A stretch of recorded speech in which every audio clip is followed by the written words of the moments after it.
Before libraries and quiet desks, Canaanite dock workers hammered your ABCs into shape on a splintered pier. Salt wind snaps purple-stained cloth. Bronze scales clink on cedar. When ships miss their windows, prices and plans slip too. By the end, you'll spot the Canaanite dockside shortcut that still orders your letters, and how to spot it anywhere. In the coastal Levant between 2000 and 800 BCE, thin soils and demanding overlords starved cities of grain. So, Canaanite crews stitched sea lanes to caravan roads and turned harbors into classrooms. Bitumen sealed amphorae Q 10 deep. A junior scribe mouths sounds as his stylus scratches wax, quick marks, not wedges. Think barcode scanners before barcodes, sung first, then scratched. A feast list doubles as a cargo tally. A chant becomes a system. You still use that system every time letters line up the same way. Stick to see how one humble school exercise set the order we teach, and why it spread from a splintered pier to your desk. Before we set sail into their story, take a moment to subscribe.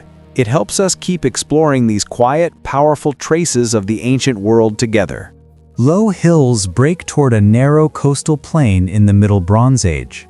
In Canaan, southern Levant coastlands, farmers and port officials chase stability. Rain falls unevenly, and short valley floors limit harvests. Terraces creep up slopes, but grain still runs short by late spring. Patchy rain kept surplus thin. Coastal towns turned outward. Farmers haul sacks to a pier and bargain over dock fees. Port officials set scales on a cedar plank and read the river's flow. A pilot glides a rowboat into a lee cove at dusk. He points to 12 anchorages within a day's sail. Fields failed to scale, but anchorages were many, so towns treated geography as currency. Passes, springs, and coves bought tin, oil, and grain. A surveyor stretches a knotted cord along a shingle beach. He counts 20 cubits for a quay and scratches notches on a potsherd. One measured shoreline teaches a habit of measured marks. Practical inventory forces uniform habits. Counting and naming fall into line. Caravanners wait at the pass 2 hours for a spring to clear. Delay raises prices for bakers and fishmongers inside the walls. Dockhands feel it in wages trimmed by rainless weeks. Even the temple steward adjusts rations after 3 calm days without a ship. Practice hardens into policy. Councils map coves to seasons, then pair pilots with winds. They price berths by depth and levy fees by cargo type. A farmer swaps olives for tin ingots because schedules align. A clerk writes the sequence of coves as a memory path. Bitumen-smelling ropes coil on stone. The hillside's limits become the harbor's ledger. A shoreline learned by pace and chord begins to teach ordered signs. Those coves soon gathered people who could turn practices into rules. Harbor stones shine wet at Byblos and Tyre, 1800 to 1200 BCE. Palace stewards and ship captains seek stable tolls in these ports. There are no imperial roads. Only seasonal tracks link inland markets after the rains. A bell strikes on the quay at sunrise. A clerk lays out bronze weights, a cedar rule, and a wax tablet. Councils lacked armies, but set weights, pilots, and quay rules. So harbors acted like institutions, converting trust into timetables. A captain submits a cargo list. A pilot presents his token and tide notes. Measures matched from warehouse to gangplank. Disputes dropped and turnarounds shortened.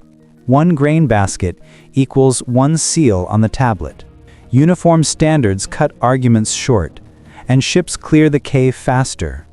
Dockhands feel it in steady wages when berths rotate on the hour. Shopkeepers see cleaner prices by the 3rd market day. At noon, 12 pilots crowd under a sail awning as the wind veers north. The harbor master assigns channels by depth and by hull draft. He chalks a Q on a potsherd. Inner mole, 3. Outer hook, 2. A runner sprints the update down the jetty. No road empire means traffic arrives lumpy. Councils smooth the lumps with rules. They cap demurrage, the waiting fee for a moored ship. They fix the length of a day's hire at 10 hours after first bell. A clerk recites the fee ladder by cargo type. Purple high, timber lower, fish lowest if salted. Dockside bureaucracy shapes letters more than palaces do. A junior scribe, Neri, copies rate tables, then traces an order of signs to memorize them. Tablet teaches order. He numbers coves and pilots to the same sequence. A measured shoreline begins to teach measured script. These early measures of time and tide remind me of the quiet rituals we still keep today, morning coffee included. The Ancient Secrets mug, Armchair Archaeology edition, was made for that moment of pause between discoveries. It's a small way to bring the ancient world into your daily rhythm. Curiosity in your hands, one sip at a time. The link is in the pinned comment. Sails darken like gulls. Beyond the mole, visiting envoys test these neat rules against tribute claims. Dust lifts along a frontier track in the Amarna Age, 14th century BCE. Between Egyptian forts and Hittite patrol zones, local rulers and their scribes bargain for protection. Suzerainty, protection for tribute, is the price of sleep. Obligations arrive in foreign script and clay ceilings. A steward kneels beside a travel altar and opens a damp tablet case. He writes in Akkadian, a diplomatic lingua franca using cuneiform, wedge script on clay. Governors wrote in Canadian cuneiform, but spoke local tongues. So multilingual letters by time, grain, and garrisons. A courier counts 20 tablets into a leather sack, then takes the road at dusk. 2 courts demanded legibility. Scribes paired local speech with fixed formulas. Split authority demands twin paperwork, which slows rash orders. Porters and bakers feel it when tribute convoys push up prices for 2 market days. A missed seal can hold a grain barge outside the boom. In a courtyard at noon, 6 governors sit on reed mats, while an envoy reads a clause aloud. A scribe copies the line, then presses a scarab seal into a soft lump. The clay ceiling, a stamped lock, ties the tablet to a sender. A second scribe murmurs the same terms in local words, testing sense against sound. Twin scripts slow rash orders. Letters shuttle north and south in matched sets. Receipts list jars, rations, and 10-day patrol circuits. A ration roll mirrors a harbor manifest. Wedges multiply across city desks, yet their order begins to drift toward speech. Borrowed wedges hide an alphabetic seed. When couriers divert around flooded fords, messages switch to sherds and ink. Short notes favor signs that track sound more closely. From palace rooms, the habit travels outward, toward miners who carry offerings along turquoise tracks. At turquoise pits in Sinai and tool sheds in Levantine towns, 18th to 13th centuries BCE, workers need quick labels that travel. Quarry crews and workshop artisans want marks that move from rock face to cart to ship without a hired expert. Cuneiform training is long and gate-kept, taught behind palace doors. A foreman squats by a basket of ore and scratches a pictorial Q on a potsherd. Laborers sketch a house for bait and an ox for alf. They speak the first sound while cutting the sign. Speed and memory were the goal. Pictures became sound catchers. Rushed work and scarce scribes push toward fewer strokes that still cue words. A noon scene fixes the habit. 5 carriers cluster beside a turquoise seam. One carves 3 signs in 20 heartbeats, then repeats the sounds aloud. Another ties the shard to a bundle with reed cord. Loads reach the waystone faster, so pay comes sooner. Miners and carters feel it in steadier wages and fewer dockside disputes over whose basket is whose. Pictures yield to sounds, sign names yield first sounds, a rule called acrophony. Consonants carry the weight, forming an abjad, consonant-only script system. Vowels ride context and memory. A jar reads B-Y-N, bane, and the reader supplies breath between bone letters. Carved cues migrate to inked tags on timber and dyed cloth. By twilight, a visiting carpenter copies the sequence he hears an overseer chant. He lines signs in a handy order to teach a nephew. An early ABC gathers along a bench, less royal than practical. Dockside, a junior scribe adopts the swift marks when tallies pile higher than clay will dry. If discoveries like this, the moment pictures became sound, make you stop and smile, you can now send a super thanks to support these deep dives. It truly keeps the ship afloat. Pictures became sounds because labor demanded speed. Cheaper writing followed. Those marks will soon enter shrines and feasts, binding belief to livelihood. Smoke curls above an urban shrine beside a bustling banquet hall in the late Bronze Age. Priests confer with guild elders to secure vows and shares. Offerings and wages swing with caravans and the coastal catch, so timing matters. The feast opens in a marzea, ritual feast association. A steward lists seats, cuts, and cups on a damp clay tablet. Oaths secure trade, but gods demand records, so tablets, ostraca, and tally sticks link sacrifice to shipment and salary. An ostracon, inked potsherd receipt, slips into a reed basket of dues. Meals end, obligations do not. Scribes paired witnesses with measures. Supply swings, so quotas lock to dates. Dockhands and fishmongers feel it in wages and prices when a convoy arrives 2 days early. A baker's flour allotment rises by 3 baskets after the 6th libation is tallied. At dawn, 4 fishermen lay a bronze hook on the temple step and swear by the lamp. A clerk notes 12 nets, 2 boats, 1 coral-stained line, and the weight by standard jar. He copies the same counts onto a ship manifest at the quay. One list mirrors the other, and a novice repeats the line to learn both letters and shares. Tokens and jars do the settling. Shares divide by fixed jar sizes, then reconcile at sunset against tokens strung on flax. Each notch equals 1 jar. Each knot marks a pair. Token to tally string.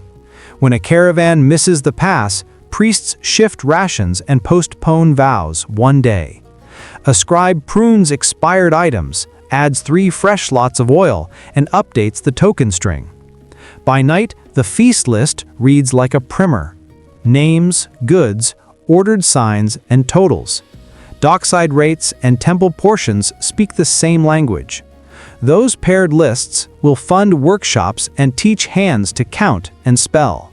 Furnace glow spills from workshops at Sidon and Tyre, 15th to 9th centuries BCE. Dyers and carpenters chase premiums by turning scarcity into goods that travel. Few purple shells sit in baskets, tall cedars rise inland, and storms lurk offshore. A dyer cracks a murex, purple-shelled sea snail, and lifts a gland with a bronze pin. He salts the paste, sets it to steep, then airs a wool skein through sunlight and urine vats until it blooms deep violet. Inputs are risky, but margins are royal, so exports of purple, timber, and glass pay for scribes, pilots, and city walls. A carpenter counts cedar trunks dragged 12 switchbacks from the hills, each marked by a notch and the owner's sign. A season could vanish to storms. Loads split and hops shorten. Fragile cargo and fickle weather yield staged sailings and kin and guild insurance. Dock hands feel it in steadier weekly wages when shipments are parceled by 10-cord lots instead of one grand barge. Shopkeepers see dye prices dip 1/10 after 3 safe arrivals. At noon, 6 blastblowers turn tubes beside a sand pit, while a foreman reads a rate tablet. Sand, ash, and cullet by weight. A clerk copies a timber receipt onto an ostracon and files it beside an abecedory, an alphabet practice list used to train new hands to read tags. The pairing hints that counting planks and learning letters share one bench. Risk is sliced into schedules. Pilots accept berths by depth and wind window. Dyers escrow advance fees in temple jars. Carpenters pledge delivery by the 7th day after first crescent. Quay rules, receipts, and swift marks knit the risky inputs to royal margins. A north wind flutters sailcloth. Metals and mountains will soon feed this same ledger. Wind scours the Negev corridors and in North Syrian marts, 16th to 12th centuries BCE. Caravanners and waymasters travel between fixed wells and toll gates. Desert stages are measured by water skins, not ambition, and the road decides pace. A waymaster sets a beam scale on a flat stone at dawn. He notes 2 copper ingots to a sling, 10 slings to a camel. Loads move slowly, but schedules rule prices. So coastal brokers synchronize sailings with camel stages to curb spoilage and bribes. A runner leaves a way station with a clay tag that lists the next well and its keeper. Days lay between wells. Every miscount costs. With water scarce, tallies tighten and escorts become standard. Dock hands feel it when late caravans force ships to idle 2 days at anchor. Shopkeepers see tin prices jump a fifth after a missed stage drains a herd's pace. Near noon at a toll gate, 5 camels kneel while a guard names fees by load shape: oxhide copper, bun ingots, and tin rods. A clerk marks each group with inked letters that match the next stops. He draws a teaching tablet from his pouch and maps routes by letter order. A for the first well, B for the ridge pass, C for the salt flat. A novice chants the sequence and ties tags to halters. Quick pull. Which job would you rather run? Caravans or coves? Share your answer in the comments. I love seeing how people imagine life in these ancient systems. Wells set the metronome. Brokers pair wind windows to caravan clocks. A scribe at the quay counts backward from a known departure, then hires porters for the 3rd evening after the ridge pass.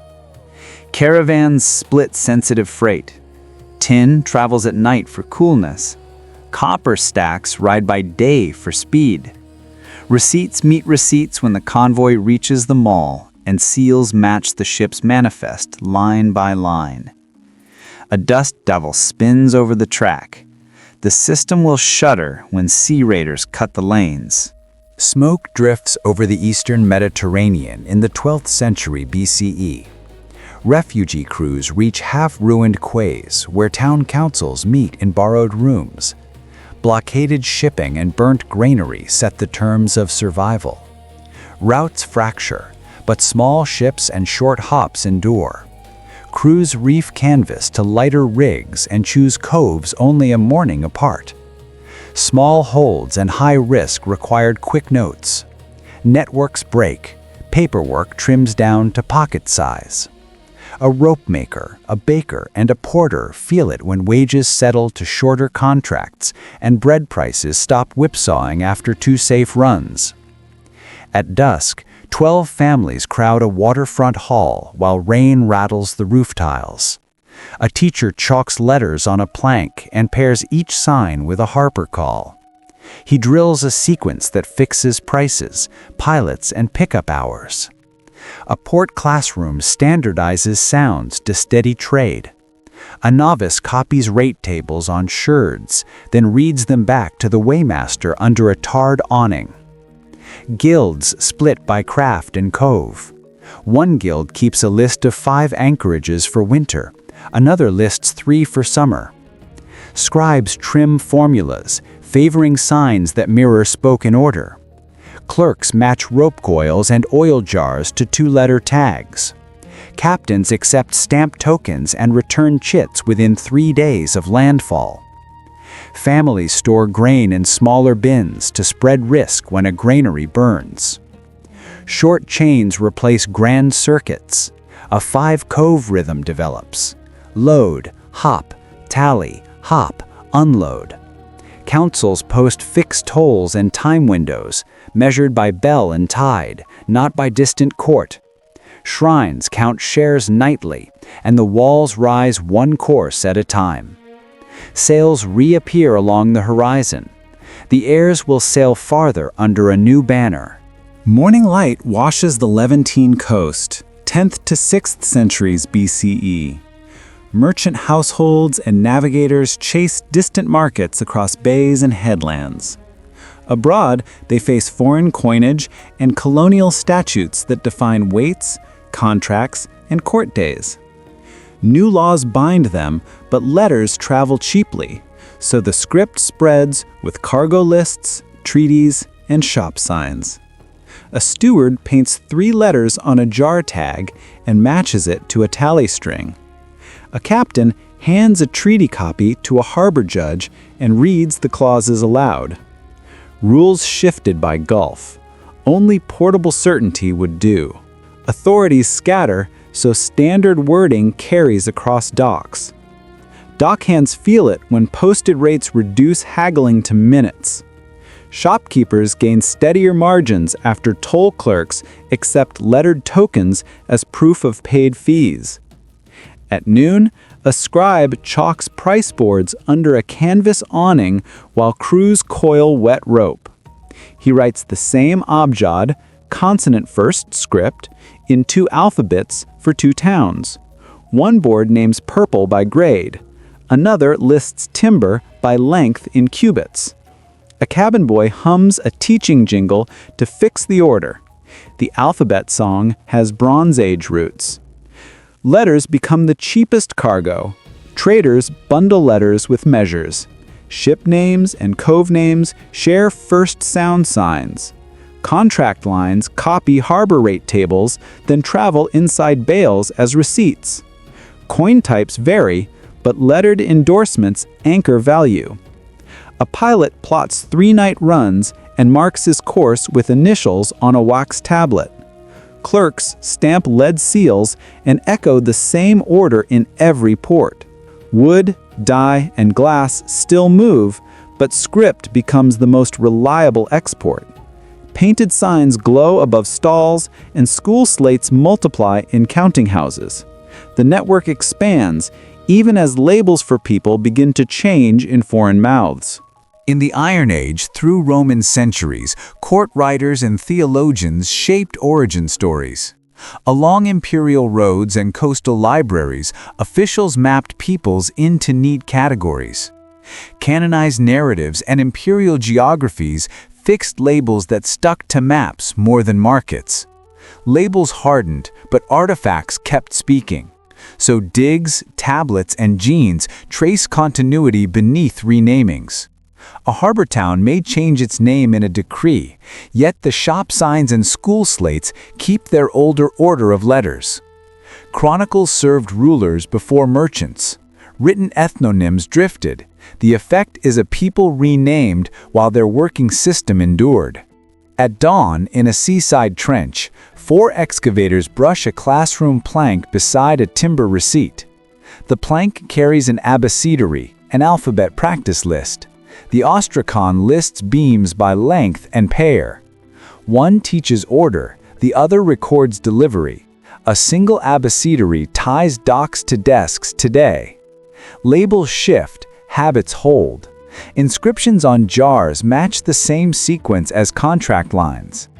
Temple archives catalog offerings by the first sound of a name, then by measure. Port clerks copy the order into rate boards. Dock hands and shopkeepers feel it when disputes shrink and weigh fees clear in minutes instead of hours. Later chronicles fold older Canaanite habits into newer labels. A temple text praises distant founders, while nearby pottery repeats the same sign pairs for purple and timber. Family burials preserve local speech, and later DNA studies, genes tracked across related burials, show continuity that texts blur.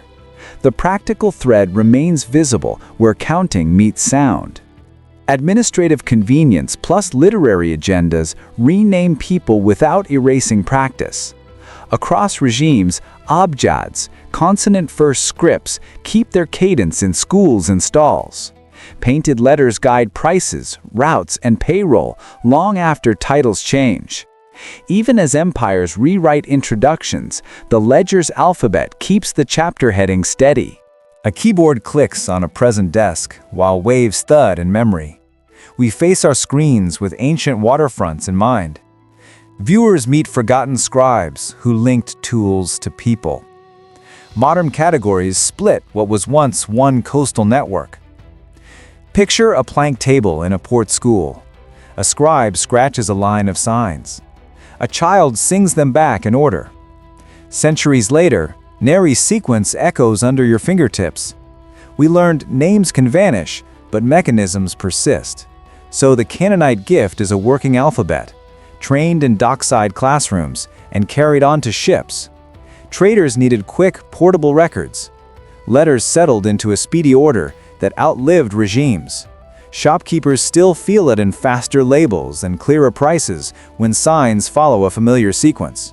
That same sequence steadied rate boards, manifests, and classroom slates. We've been following that order without noticing. Here is the reveal. One Ugaritic abecedary, a school exercise from a coastal city, preserves the alphabetic order we still teach. Finally, the abecedary. The chain runs cleanly. Measured shores to measured marks. From shrine tallies to shop signs. From quay benches to classroom desks. The label Canaanite faded in distant chronicles. The system refused to fade. If this journey clicked, drop a comment, like the video, subscribe, and tap the bell.